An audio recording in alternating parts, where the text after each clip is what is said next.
దురాత్మల చేత, పీడితమైన ఆత్మల చేత, వ్యసనాల చేత బంధింపబడిపోయిన వారు, సమాధిలో ఉండి గాయపరుచుకున్న వారు సైతము ఆయన ముట్టగానే వారికి విడుదల కలిగింది.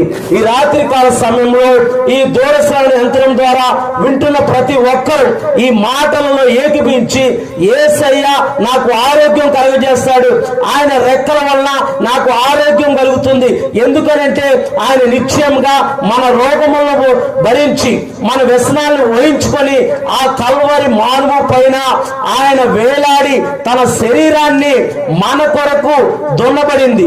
ఆయన శరీరము మన కొరకు దున్నబడింది. ఆయన శరీరము మన కొరకు గాయపరచబడింది. ఆయన పొందిన దెబ్బల చేత మనకు స్వస్థత కలుగుతుంది. అన్యాయమైన తీర్పు పొందారు యేసు ప్రభువారు. మనం అపరాధులమైతే, మనము దోషులమైతే, మనము చేసిన అపరాధం